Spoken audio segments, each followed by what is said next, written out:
सत साहिब सतगुरुदेव की जय। बंदी छोड़ कबीर साहिब जी की जय। बंदी छोड़ गरीबदास जी महाराज जी की जय। स्वामी राम देवानंद जी गुरु महाराज जी की जय हो।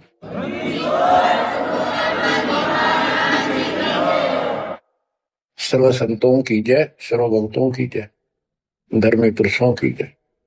श्री काशी धाम की जय, श्री सुडानी धाम की जय, श्री करोत्था धाम की जय, श्री बरवाड़ा धाम की जय। सत साहिब जय जय सतगुरु मेरे की जय जय सतगुरु मेरे की। सदा साहेबी सुख से बसियो अमरपुरी के डेरे की।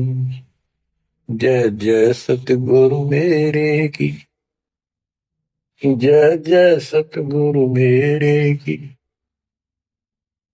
सदा साहेबी सुख से बसियो सत्यलोक के डेरे की। सदा साहेबी सुख से बसियो सत्यलोक के डेरे की। निर्विकार निर्भय तू ही और सकल बेमान। हे जी साधो और सकल बेमान। सब पर तेरी साहिबी सब पर तेरी साहिबी। तुझ पर साहिब ना निर्विकार निर्भय। बच्चों, परमपिता परमात्मा कबीर जी की असीम रजा से आज आप अपने घर की जानकारी प्राप्त कर पाए हो। ये सामान्य बात नहीं है जो दास आपको बता रहा है, क्योंकि आपने कभी सुनी नहीं थी।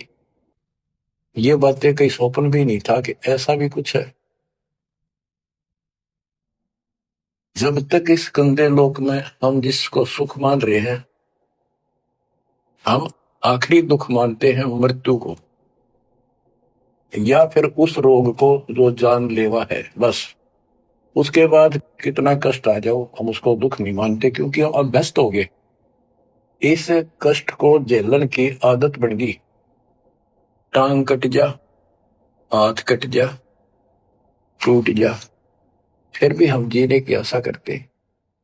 और बात भी सही है, वे क्यों तो जन्म हुआ था, फिर मृत्यु क्यों हो रही है। हम और सब कष्ट को स्वीकार करने के तैयार हैं, लेकिन मौत अच्छी ना लगती। हाँ, मौत को जब सरेंडर करते मौत के लिए, जब कति महादुखी हो जा, शरीर कति नष्ट हो न हो, कंडम हो जा, उठा जाना बैठा जा, सांस भी साबित ना हो, हम स्वयं जब मानते हैं ये भगवान इस अच्छा तो मर जावा। वो तो है ही, मरना तो है ही, मरे भीगा। लेकिन मरने के बाद कौन सा सुख होगा। फिर कुत्ता बन गया, गधा बन के कीड़े पड़ गए, वहां कौन संभालेगा। तो ये अभी हमें ये ज्ञान था नहीं, ये ऐसी दुर्गति हो क्यों रही। आपको दास बार बार बताता है, मनुष्य जीवन उन्हीं को मिलता है जो बहुत ही पुण्यकर्मी होते हैं। पिछले जन्म उनके जबरदस्त होते हैं। ये अलग बात है, किसी के ज्यादा होते हैं अच्छे कर्म, किसी के कम होते हैं, पर बढ़िया कर्मों वाले ही मनुष्य जीवन प्राप्त करते हैं। और मनुष्य शरीर में उनको सुविधाएं भगवान देता है जो एक मानव को मिलती है। जिनके पास पैसे ज्यादा हैं वो ज्यादा बकवास करते हैं। कार ले ले, कोठी बन गई, और भी कोई 10-5 प्लाट खरीद ले, यानी भक्ति की तरफ नहीं जा सकते वो। या जो कति दुखी है, हैंड टू माउथ है, या जिस समय पर रोटी ना मिलती, वो भगवान के लिए जागा कहाँ। उसको सारा दिन रोजगार की समस्या समस्या पर समस्या रहती है। तो कहने का भाव ये है कि जब तक हम थोड़े बहुत सुखी नजर आते हैं, जिस गंदे सुख को सुख मान रहे, तब तक हमें भगवान की कभी जरूरत नहीं। ये तो ये ज्ञान हो या फिर कष्ट आना शुरू होता जब भगवान याद आता है, उसके लिए परमात्मा कहते हैं कबीर साहब। कबीर दुख में सुमन सब करें, सुख में करे न कोई, और जैस सुख में सुमन कर ले तो दुख का एक हुआ। कबीर सुख में सुमन किया नहीं, दुख में करते याद, कहे कबीर दास की कौन सुने प्रियाद। सुख में तो करा नहीं, जब कैर टूटने लग गया चारों तरफ से, कैंसर डिक्लेयर होगी, सांस साबित नहीं आंदा, कई कर्म हीनता फिर भी नहीं मानते कि नाम ले लो और भक्ति कर लो, बोला ना देखी जाएगी। उनके इतने कर्म कमजोर होते हैं, संस्कार माड़े होते हैं, खराब होते हैं। थोड़े बहुत कष्ट होकर भी यदि परमात्मा की तरफ लग पड़े, चल पड़े, उसका नाम ले ले, तो भी सहारा देना शुरू कर देता था। बड़ा दयालु है। अब भक्ति से सब दूर हो चुके हैं, और जो करते हैं वो पिछले संस्कारी हैं, उनको रास्ता ठीक नहीं मिलता, वो शास्त्र विधि त्याग कर मनमाना आचरण करने पर लगे हुए हैं। कोई बेचारे पहाड़ों पर जाते हैं, कोई तीर्थों पर जाते हैं, कोई पर भी लेने जाते हैं, कोई मंदिर में, कोई मस्जिद में, और कोई मंडी बना रखी वहां मत्था टेकने जाते हैं। यानी उनको चाह भगवान की है पर रास्ता ठीक नहीं। अब जैसा आपने प्रसंग सुना कि पांडव यज्ञ अश्वमेध में एक का पाया साध, गरीब गोरख से ज्ञानी गणे सुखदेव जति जहान, सीता सी बहु भारिया, बहुत पत्नियां मिल जाएंगी सीता जैसी, अपने धर्म कर्म पे साफ सुथरी रहने वाली। संत दूर स्थान, कहते हैं पांडव यज्ञ अश्वमेध में एक का पाया साध, 33 करोड़ जहां थे देवता, 88,000 ऋषि, 12 करोड़ ब्राह्मण, 9,84,000 शत्र, उनमें एक का संत मिला, वाल्मीकि सुदर्शन जी। उसका कारण क्या था? उनकी साधना शास्त्र वेद है, गीता विरुद्ध है। तो बच्चों, शास्त्र विरुद्ध साधना करने से साधक को कोई लाभ नहीं होता। गीता अध्याय 16 श्लोक 23 में स्पष्ट किया है कि जो शास्त्र विधि को त्याग कर अपनी इच्छा से मनमाना आचरण करते हैं, लोक वेद के आधार से साधना करते हैं, उनको न तो सुख होगा और न उनकी गति होगी यानी मोक्ष, और न ही उनका कोई कार्य सिद्ध होगा, सिद्धि प्राप्त होगी। इन तीन वस्तुओं के लिए, तीन पदार्थ के लिए हम भक्ति करते। घर में सुख हो, शरीर में सुख हो, कार्य सिद्ध हो, ऐसी भक्ति करें जिसे सिद्धि प्राप्त हो, जिसके सहारे हम ऊपर जाना। जैसे सुखदेव के पास एक आकाश में उड़ जाने की सिद्धि थी, और हमारे परमात्मा कहते हैं जो हम भक्ति दे रहे इसमें 24 सिद्धि आ जाएंगे। इन 24 की 24 को भी कहीं यूज नहीं करना, उसका प्रयोग नहीं करना। ये उनमें एक सिद्धि आकाश से उड़ जाने की भी होगी। एक सिद्धि आकाश से उड़ जाई, एक सिद्धि जल पैर न लाई, एक सिद्धि कुछ खावे न पीवे, एक सिद्धि जो बहुत दुख जीवे। ये कई दिन नहीं खाते पीते तो वो एक सिद्धि होती है। गरीबदास जी कहते 24 को ना मन चावे तो हंसा सतलोक सदावे। तो कहने का भाव ये है कि ये सब शास्त्र विरुद्ध साधना करने वाले हैं, और हम इन्हें जबरदस्त महात्मा मानना थे। ये ऊपर का दिखावा ऐसा गजब का करते हैं, सामान्य व्यक्ति को क्या पता, आपको भी पता नहीं था इस ज्ञान के सुनने से पहले। ये साधु हमने भगवान दिखाई देते और माथा टेका थे, प्रणाम किया करते, इनको खूब दान भी देते थे। ये पता चला ये डरे डोहा थे। गरीब डंब करे डोंगर चढ़े, अंतर जीनी जूल, जग जाना ये बंदगी करे, ये वो वसूल। ऊंचे से स्थान पर बैठते हैं ताकि दूर तो दिखे कि महात्मा तपस्या कर रहे हैं, या पहाड़ों पर चले जाते हैं, क्यों लोग भी भटक रहे हैं भगवान के लिए। साधु मिल जाए, कोई आशीर्वाद दे दे, घर में बरकत हो जाए, नो हो जाए, नो हो जाए, तो आशीर्वाद लेने जाया करते, और वो जंगलों में साधुओं में ढूंढा करते। तो वो छोटा मोटा आशीर्वाद दे भी देंगे, थोड़ी बहुत राहत मिल भी गई, तो मोक्ष तेनों का नु रह गया। गरीब डंब करे डूंगर चढ़े, अंतर जीवनी झूल, जग जाने बंदगी करे, भक्ति करे, ये बहु असूल वो। बच्चों, आपको बताया है जो दास एक भी शब्द बोलता है, ये अपनी तरफ से नहीं, ये गॉड गिवन है। और परमात्मा ने किसको दिया? अपनी प्यारी आत्मा संत गरीबदास जी को दिया।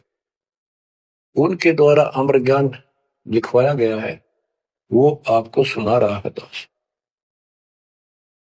रग यजु है श्याम अथर्व, ये चारों वेद चतुभंगी रे, सूक्ष्म वेद बाचे साहिब का, सोहन सा सतसंगी रे। जो परमात्मा का सूक्ष्म वेद पढ़ता है वो सत्संगी है। चारों वेद ऋग यजु साम अथर्व, ये चारों भ्रमित ज्ञान युक्त है, इनसे जीव को कोई लाभ नहीं होना, मोक्ष नहीं हो सकता। तो दास आपको ये सूक्ष्म वेद सुना रहा है। अब कुछ वाणी सुनाऊंगा। ये माया का ग्रंथ है। एक बाल्मीकि नीचे कुल साधु, जिन संघ पंचायन पूरे न दू। एक बाल्मीकि जाति का, जिसको तुम नीचे को मानते थे, वो था साधु, जिसने वो पंचायन शंख बजा दिया। और गिनो माया के पुता, ब्रह्म जोगिनी सब ही टूटा। ये बाकी ये माया के पुजारी, इनके पास यथार्थ भक्ति नहीं थी। चंद सूर केतक साई, जिनके आगे ये बड़े गदाई। नूरी दीपक धरे चिरागा, काल करंजन को उठ लगे। नूरी अंग विनस है भाई, मट्टी के किस गिनती माई। कि ये ब्रह्मा विष्णु महेश्वर का नूरी शरीर है, हल्का सा नूर का। इन देवताओं का नूरी शरीर है, ये नकली नूर है, असली नूरी शरीर सतलोक में है। काल ने दुर्गा के माध्यम से यहाँ उस सतलोक वाली सारी डुप्लीकेट वस्तु बनवा रखी है। कति नो क्यों न मिलते जुलते स्त्री पुरुष ऐसे ही है, लेकिन वहां ओरिजिनल शरीर है, बिल्कुल अविनाशी शरीर है। यहाँ कहते ब्रह्मा विष्णु महेश के नूरी शरीर है। ये नूरी अंग विनसय है भाई, माटी के किस गिनती भाई। जब ये ब्रह्मा विष्णु महेश जैसे मरेंगे, तो ये मिट्टी के जो हमारे हैं, तुम्हारे मनुष्य के, कि ये कौन से खाते में है कि तुम ना मरोगे। और फिर क्या कहते हैं? ऐसे भरम ना भूलो लोई, इनकी ओट न उभरा कोई। जिनकी देवताओं की, ब्रह्मा विष्णु महेश की, देवी की, काल की तुम आड़ ले रहे हो, शरण लिए बैठे हो, ऐसे भ्रम ना भूलो लोई, इनकी ओट न उभरा कोई पार नहीं हो सकता, किसी का कल्याण नहीं हो सकता। यही 84 लाख योगियों पर कष्ट उठाते रहोगे। अब क्या कहते हैं? या तो 56 कोटि सहारे, और करी ठगोरी क्षण में मारे। 5 तत्व त्रिगुण की पूर्णी, आवे ब्रह्मा विष्णु महेश्वर तू। ये ब्रह्मा विष्णु महेश भी जन्म मरण के अंदर आवेंगे। बच्चों, यदि आपको पहले तैयार ना कर रखा होता ना सारे प्रमाण देके, तो आप कति नहीं सुनते। अगले दिन आप कति कान का नहीं लाते यूट्यूब के चैनल को, जो कोई झूठ बोल रहा है। और आज आपके घीसा गल है कि गजब अजब कति साची सारी। और ये 300 वर्ष पहले संत गरीबदास ने लिखे कदर गए थे। उन्होंने प्रचार नहीं किया, उनको पता था इस ग्रंथ में पाट देंगे, जय कीम गणा प्रचार कर दिया था। आग ला देते इसका पहले, जो इतना गहराई से कोई बतानिया होता था। और अब ये जो दिल कहता है सुने जावा कितनी गजब की सच्चाई, और पढ़े जावा। देखो बच्चों, कितना अंतर हो गया। अज्ञान के कारण हम अपने खजाने न छोड़े फिरा थे। चारों युग में संत पुकारे को कहा हम हेल रे, हीरे माणिक मोती वर्षा ये चुगता ढेल रे। हम डले इकट्ठे करा थे, डले कंकर, शास्त्र विरुद्ध साधना करके। और ये हीरे माणिक मोती है। ये है वह सच्चाई रूपी हीरे मोती, ये वर्षन लायक रहे और सच्ची भक्ति। आप क्या बताते हैं, ऐसे भ्रम ना भूलो लोई, इनकी ओट न उभरे कोई। या दो छप्पन कोटि सहारे, करी ठगोरी छन में मारी। अब सुनो, या दो छप्पन कोटि सहारे, करी ठगोरी छन में मारी। पांच तत्व त्रिगुण की पुनी, आए बिरबा विष्णु महेश्वर जूनी। देखो काल का जाल कितना भयंकर है। गरीब दुर्वासा को पेता, समझन आई नीचे। छप्पन करोड़िया दो कटे, मची रुद्र की कीचे। गरीबदास जी कहते दुर्वासा तपस्या कर कर परमाणु बम बन गया, सिद्धियां भर गई, वचन की शक्ति आ गई। यादों के अंदर एक अभिमान हो गया था कि हमारे साथ श्री कृष्ण जी हैं। इसने चाणूर मार दिया, कंस मार दिया, जरासिंह मार दिया, कल्यवन मार दिया और केसी मार दिया। तो इस प्रकार ये नो सोच बैठे थे कृष्ण तो ऊपर कोई नहीं, अर्थात कोई कुछ नहीं बिगाड़ सकता। जब उनको ये पता चला यादों को, दुर्वासा जी श्री कृष्ण जी के आध्यात्मिक गुरु भी थे और वो द्वारका की बनी में बैठ के जाके, बनी होती है गांव के चारों तरफ, शहर के चारों तरफ जंगल होता था, अच्छे सुंदर वृक्ष होते थे, बहुत बड़े बड़े पीपल वृक्ष में सब गांव के चारों तरफ। ये पहले समझदार व्यक्ति होते थे और चारों तरफ गांव के नीम, पीपल और बड़, तीन तो हमने देखे खूब चारों तरफ होते थे। उनसे ऑक्सीजन गांव में जाती थी, किधर की हवा चलो सारी ऑक्सीजन जाती थी। तो उसका एरिया कम से कम आधा किलोमीटर का होता और पूरे गांव के चारों तरफ होती थी। उसको बनी बोलते थे। उसमें छोटे मोटे बोझले भी होते थे जिनकी आठ में प्रेस उड़ जाया करते थे लोग, साथ में तालाब होते थे।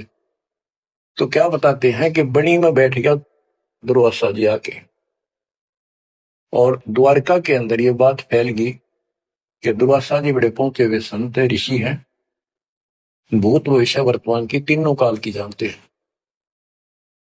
तो जवान जवान बच्चे थे जिसमें श्री कृष्ण का पुत्र प्रद्युम्न भी था। उनके मन में यह आई, भाई दुर्वासा की परीक्षा लेते हैं, देखते हैं कैसा भूत भविष्य ही जानता है। उन्होंने स्कीम बनाई, एक लड़के गए पेट पे लोहे की कढ़ाई बांध दी छोटी सी, और गुजरियां वाले लड़कियां वाले कपड़े पड़ा दिए, मुंह पर घूंघट डाल लिया करते पहले, पूरा स्वांग कर दिया लड़की का, ले गए गर्भवती लड़की का। 5-7 और थे बच्चे, बच्चे तो क्या थे, अच्छे शादी हो रही थी उसकी प्रद्युम्न की भी। तो वहां बच्चे भी हो रहा था उसका अनिरुद्ध जैसे। दुर्वासा जी से जाकर उन्होंने कहा, हे महाराज आप तीनों काल की जानते हो, त्रिकालदर्शी हो, ये व्यक्ति है, ये इसकी पत्नी है, इनके 10-12 वर्ष में भगवान ने दया करी है, इसका आश्रय है, और ये उतावले हो रहे हैं, ये पूछ लो बेटा होगा बेटी। दुर्वासा ने देखा दिव्य दृष्टि था, गुस्सा में होगा, लाला कर ली, अब ये तो मजाक कर दिया। तो गुस्से में आगे कहने लगा, या दो कुल का नाश होगा इससे, जो गर्भ है इससे। इस बात से जब गुस्सा हुआ तो भाग गए बच्चे, सारी नगरी में बात फैल गई कि बच्चों ने मजाक कर दिया और दुर्वासा ने श्राप दे दिया या दो कुल का नाश होने का। तो उनको पता था नगरी वालों को, श्री कृष्ण जी हमारे सिर पर कौन क्या बिगाड़ सकता है। फिर भी दुर्वासा का डर भी घना था, इसलिए श्री कृष्ण जी के पास गए और सारी बात बताई कि भगवान बच्चा ने मजाक कर दिया, गलती तो है इनकी, और दुर्वासा जी ने श्राप दे दिया, समाधान बताओ। कृष्ण जी बोले, भाई दुर्वासा से माफी मांगो, जाकर इन बच्चा भी ले जाओ, उनके चरणों में डालो। ऐसा ही किया गया। दुर्वासा बोला, मेरा वचन मुख से निकल गया, वापस नहीं होता, ये नहीं ले सकता मैं, जाओ। वो आगे, अब सुनते रहियो, इस एक कथा से कितनी बात निकलेंगी, जहां हमारा भूल ला रखी थी। कृष्ण जी के पास आए, बहुत ज्यादा दुख हो गया, सारी नगरी में उस दिन भोजन नहीं बना, इतने दुखी हो गए। श्री कृष्ण जी के पास फिर गए जी, उन्होंने कहा है कि अब मैं कुछ नहीं कर सकता, मेरे मुख से निकल गया सो निकल गया। श्री कृष्ण जी बोले कैसा करो, ये जो कपड़े बांध रखे थे ना गाबा ऊपर कढ़ाई के ऊपर रुई राई थी और फिर नीचे कढ़ाई थी, कढ़ाई न तो घिसा के कति चूरा कर दो उसको, इन कपड़ों को फूक के और वहां डाला प्रभास क्षेत्र में दूर यमुना के किनारे। तो उन्होंने सब ने जाकर कपड़े उस लड़की का रूप बना था वो फूक फाक दिए, दरिया में बहा दिए, और वो कढ़ाई के सामने ला के नंबर ला दिया उनके। सारा दिन लगे रहे, पत्थर पे घिसाएंगे वो पूरा वही पडारा किनारे बजाता रहा। एक कड़ा किसी को दे दिया, भैया तेरी ड्यूटी कई दिन में घिसा, कड़े जो पकड़न के होते हैं ना कढ़ाई के वो, और तो घिसा दिया। वो एक कड़ा साल सी पर घिसा कोई नहीं, थोड़ा बहुत घिसा, बहुत सारा रह गया, उसने लोगों ने फेंक दिया। तो सबको ये हो गया, बस समाधान बता दिया श्री कृष्ण जी ने, अब कुछ होने का नहीं, सब निश्चिंत हो गया। कुछ वर्षों के बाद आपस में जरा जरा सी बातों पर आपस में यादों का आपस में लड़ाई होने लगी। कोई जरा सी कहते लट्ठम लट्ठा मार दे एक दूसरे, हाहाकार मच गया नगरी में, अकाल मौत होने लगी, पशुधन नष्ट होने लगे। तो नगरी के व्यक्ति फिर गए श्री कृष्ण जी के पास के हे भगवान, ऐसा कौन सा पाप उगड़ गया इस नगरी का, किसी ने किसी की बातें नहीं सुनती, जरा सा बोलते हैं लट्ठम लट्ठा हो जाए मार डाले, अकाल मृत्यु होने लग रही है। कुछ दया करो, रक्षा करो, कारण बताओ, कुछ समाधान बताओ, हमको धर्म पुण्य कहो वो कर देंगे। श्री कृष्ण जी बोला भाई जो दुर्वासा ने श्राप दिया है ना, अब वो फल गया, उसके कारण ये सब कष्ट आ रहे। तो नगरी के लोग बोले जी कोई समाधान बताओ, आप तो मालिक हो, सारी सृष्टि के रचने वाले हो, आप तो सब कुछ कर सकते हो। कृष्ण जी बोले ऐसा करो, सारे नर यादव छोटे छोटे बच्चे, नवजात लड़का भी हो ना, नर ओनली मेल, सबको ले जाओ प्रभास क्षेत्र में यमुना में स्नान करो, स्नान करने से तुम्हारा ये दुर्वासा वाला श्राप खत्म हो जाएगा। तो सब ने वह बात माननी थी क्योंकि गुरु थे वो और भगवान मान रखे थे।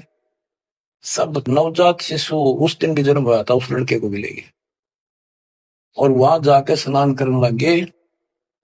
नगरी में कवा सुनी सबकी हो रही थी, आंख बड़न थी एक दूसरे की, और जो कढ़ाई का चूर्ण लोहे का चूर्ण बना के डाला था उसके एक घास उग गया तीखे पत्तियों वाला, जैसे डाब होती है कुछ कुसा जैसा, लंबा लंबा पठेरा सा सर जैसे, और इतने तीखे जैसे हम कई बार खेतों में ईख होता ना, ईख के पत्ते बहुत तीखे होते हैं, जरा सी सावधानी ना बरते तो हाथ में काट देते हुए उंगली में पूरा निशान बना देते थे। और वो तो फिर दुर्वासा के श्राप के थे। वहां पर उस सरकंडन पड़े सर ने और एक दूसरे को मारो, वो तलवार का काम करे, गर्दन कटकर नारी पड़ जाए। वो 56 करोड़ यादव आपस में कटके मर गए, थोड़े बहुत बचे। फिर कृष्ण जी को पता चला जी सारे कटके मर गए, आप तो को शराब खत्म हो जाएगा, ये सारा कुल नष्ट हो गया। वहां तो विष्णु पुराण में लिखा है श्री कृष्ण जी गए और उन मूसल पाड़ के हुए, उसने भी रहे थे यादव खुद मार दिए, काट दिए सबको, अकेला बच गया। और फिर जाके एक पेड़ के नीचे बैठ गया। अब वो श्री कृष्ण ने नहीं मारे, उसमें काल बढ़कर मारे, जिसकी पूजा करें जिसका पुत्र था उससे का नाश कर दिया। फिर क्या बताते हैं, जो बाली मारा था श्री रामचंद्र जी ने एक वृक्ष की ओट लेकर, बाली को मारकर सुग्रीव को राज दिया। सुग्रीव ने फिर रामचंद्र जी की हेल्प करी लंका पर युद्ध करने के लिए। वो बाली उसने मारा था धोखा करके, आमने सामने श्री रामचंद्र जी लड़ नहीं सका, उसमें इतनी ताकत थी, 50% पावर खींच लेता था बाली। इसलिए वृक्ष की ओट लेकर, सुग्रीव ने बता दिया उसके भाई ने, वृक्ष की ओट लेकर मार सकते हो, वैसे नहीं सामने मारना। वृक्ष की ओट लेकर थोड़ा सा मुंह काटा, तीर ठोक दे। जब 7-8 तीर मारे जब वो मेरा था। फिर बाली ने कहा था, जी आपने बहुत बड़ी गलती कर दी, आपका मेरा के रोड़ा था, हमारा भाई भाइयों का झगड़ा था, और फिर लड़ना था, सूरवीर थे, आमने सामने आते, आपको पाप लगा, आपने बदला देना होगा। तो रामचंद्र जी ने बताते हैं, कहा कि मैं तेरा बदला दूंगा। श्री कृष्ण रूप में श्री राम जन्मे, और वो एक बालिया नाम का शिकारी बना। अब क्या था, वो जो एक कड़ा बच्चा था, पूरा घिसा नहीं, वो एक मछली ने खा लिया, कोई खाद्य पदार्थ समझ के, वस्तु समझ के, और वह मछली पकड़ ली उसने, उस शिकारी ने, बालिए ने। उसने जब वह काटी मछली तो उसमें तो सबके लिए धातु निकली। वो ले गया सुनार के पास में, सोची कोई चांदी दिखा है। सुनार बोला, लोहा बहुत गजब का है, चांदी नहीं है। लोहार के पास ले गया, लोहार से कहा कि इसका ये तीर बना दे मेरा, जहर में बुझा के, तो इसको विशेष रखूंगा, अलग से कोई भयंकर जानवर आ गया, शेर शार, तो उसको मार दूंगा अपने जीवन रक्षा के लिए। तो उसने वो तीर बनवा लिया उस कड़े का, जहर में बुझवा कर, पॉइजन युक्त करवा लिया। वो बालिया नाम का शिकारी सारा दिन से भटक रहा था, उसको शिकार नहीं मिला। और श्री कृष्ण जी वृक्ष के नीचे लेटे हुए थे, और उसने अपने एक घुटने पर दूसरा पैर रखा था, तलवार सामने दिखाई देता, उसमें पद्म था, और पद्म चमक रहा था, खूब उसकी रोशनी होती है पद्म की, जैसे 100 वाट का बल्ब हो। अब शिकारी ने देखा, उस झुरमुट टहनी नीचे तक टिकी हुई थी वृक्ष की, अच्छी खासी बढ़िया सी छाया थी, आराम से वो लेटा हुआ था गर्मी से बचाव के लिए। तो उसने दूर से देखा कि मृग बैठा है, हिरण की आंख चमका है, इधर से जाऊंगा तो ये भाग जाएगा, सारा दिन का कोई शिकार मिला नहीं है, खाली जाऊंगा तो फिर खाऊंगा क्या। उसने वहीं से वो विषाक्त तीर मार दिया, पॉइजन युक्त, जहर से बुझा हुआ तीर चला दिया, तो पैर में लग गया आके सीधा उस निशाने पे, पदम के पास। कृष्ण जी पीड़ा के कारण कर रहे, मर गया रहे, मार दिया रहे, किसने मार दिया। तो वो शिकारी घबरा गए, तो आदमी मर गया। जल्दी जल्दी चलकर देखा तो ये तो कृष्ण जी है, द्वारकाधीश, सिर पर मुकुट है। तो उसने हाथ जोड़कर माफी मांगी, ये राजन मेरे से धोखा हो गया, और मैंने सोचा कि आपके पैर में कोई चमकीला वस्तु लगी है, पदार्थ, मैंने सोचा ये मृग की आंख से, और यूं तो जहर से बुझा हुआ तीर था, मालिक बच्चों को भी माफ कर दो। श्री कृष्ण बोले, भाई कोई बात नहीं, यूं तेरा मैंने बदला दे दिया, तेरा दोष नहीं है, ये होना ऐसे ही था, पूर्व निर्धारित था। तो बालिया बोला, हे भगवान, आप राजा और मैं एक निर्धन व्यक्ति, जंगल में भटकने वाला, आपका और मेरा के हिसाब किताब, क्या बदला हो सकता है। तब श्री कृष्ण जी कहते, भाई तू बाली था, बड़ा बलवान था, सुग्रीव का भाई था, और मैं रामचंद्र रूप में अपनी पत्नी की खोज में भटक रहा था, और तेने अपने भाई को दुखी कर रखा था। उसने मेरे से वायदा किया, सुग्रीव ने, तेरी मदद कर दूंगा, मेरे भाई तो मेरा राज दिला दे।